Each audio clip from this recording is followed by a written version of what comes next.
So what's going on, guys? It is post-workout, and I'm not sure if I'm focused or not. I just got a new camera. But shout out to Tang from Yukon. Well, I didn't just get it. I got it a while ago, but it took me forever to go start recording videos. So yeah, I'm actually going to put this before the workout clips, but this is the post-workout conversation. So Happy New Year's, first of all. 2015, starting a new chapter. And guess what? I'm back in YouTube, actually going to be pumping out videos even when the semester is hitting me in the face with a hammer. But yeah, today was my upper strength day. And what happens on my strength days of my DUP program is that the peak set of the main compound movement, whether it be bench, squat, or deadlift, is an AMRAP set, as many reps as possible. So what happens is these sets you want to rest fully in between. If you rest 5 minutes, awesome. If you rest 10 minutes, whatever. You need to be at your best for this. You want to put all your effort into it and crank it out. So you take the reps and the weight, and then you put it into a calculator. It's going to spit out a calculated max rep for you. People look at me in the parking lot, but I don't care. So what happens is you're going to be taking those numbers, and for the next week, your percentages for the compound movements are going to be based off of that. So your pause benching, your hypertrophy day, it's going to be based off that max, whether it be the 60%, 70%, 85%.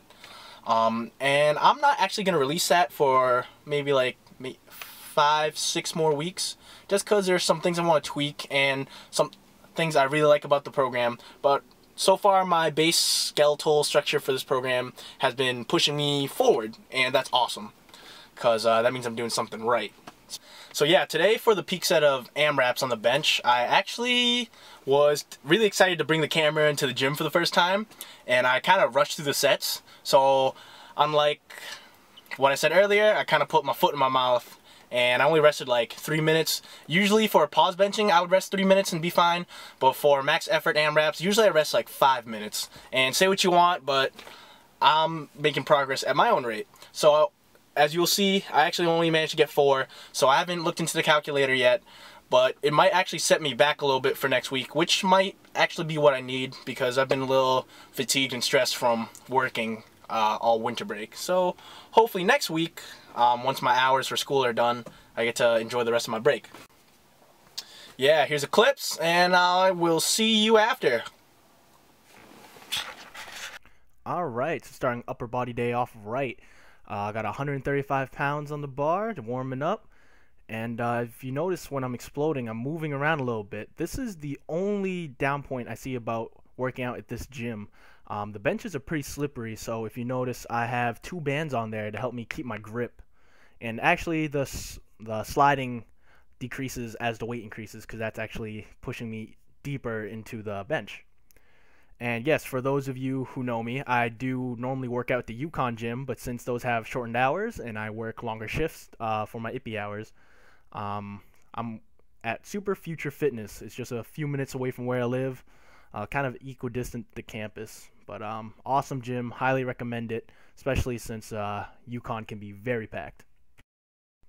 So here you notice I have 225 on the bar. And now when I'm warming up, whatever my top set or my working sets are going to be, if I'm working for 6 reps, let's say, I will try and put up 2 plates for 6 reps, or I will put up 6 plates for 2 reps, because I need to be confident, you know. But yeah, today was, top set would be 3+, that last set being an AMRAP. And spoiler alert, like I said earlier, they kind of sucked ass. So 2 plates went up for 3 real clean, now adding on the extra weight.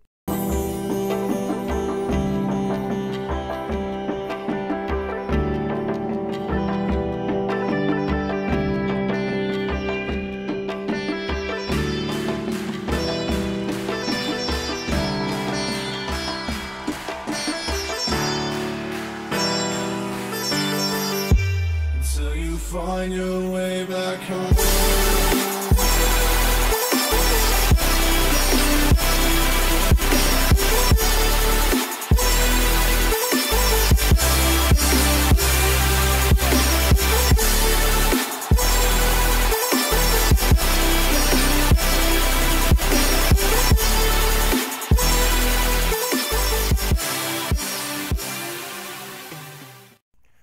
So yeah, I didn't get as many reps as I wanted on that AMRAP set, but maybe it's best I just finally take a slower week next week, since I've just kind of been going full force even through Candido's program, since I never actually deloaded. But yeah, I finally managed to do some muscle ups, guys. I've been working on this since the middle of the summer, where I started doing assisted muscle ups. I actually started with a band that took off over 100 pounds, and that felt like a struggle.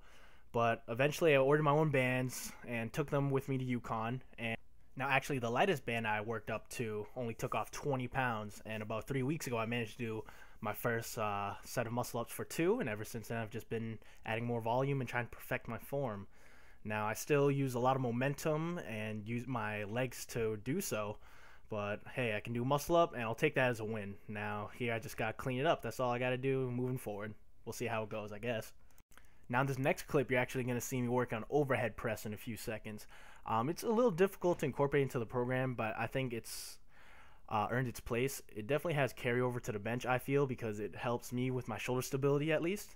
And now it doesn't progress as quickly as any of the 3 compound movements, but it is also my favorite lift aside from the sumo deadlift.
Now for the last compound movement of the day, on my strength days, these are actually optional, horizontal pulls. I choose the pendlay row specifically because I like resetting after each rep, pretty much not using any momentum or as little momentum as possible, and then having also being in a conventional deadlift stance. Pretty much it helps me solidify that position as well. And that will only further increase my strength in the sumo. And that was pretty much the workout, guys. I maintained this weight for 4 more sets between 5 and 7 reps. And afterwards was just a few optional exercises. So pretty much some low cable flies and whatever I felt like I needed to work on there.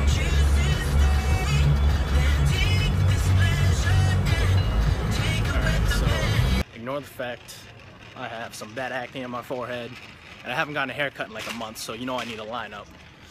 But yeah, man, I go grocery shopping at places like some people know as Costco's, BJ's. Around my area, we got BJ's. Pretty much, you buy things in bulk. And the reason behind that is like, at least for me, is I'm a broke college kid. We're gonna eat more than once, and we're gonna be eating a lot. So I don't just buy things in bulk, and obviously, working out, it justifies a few of that. Point number 1, 5 dozen large eggs, $9.79 at BJ's. And that's a lot less than what you're gonna be paying at places like Big Y or Market Basket, whatever you have in your area. Hey man, I eat like 4 eggs a day for breakfast, so that adds up real quick, you know. And then over around here, I actually like to drink organic milk. Boom, that's actually what I came here for. So,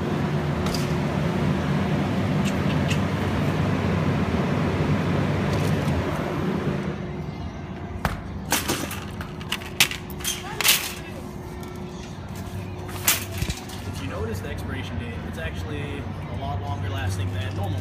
If I don't feel like having a bowl of cereal in the morning or whatever the case, I'm not chugging milk like I normally do. It can sit in the fridge for a while, a lot longer than your normal gallon jugs of milk actually.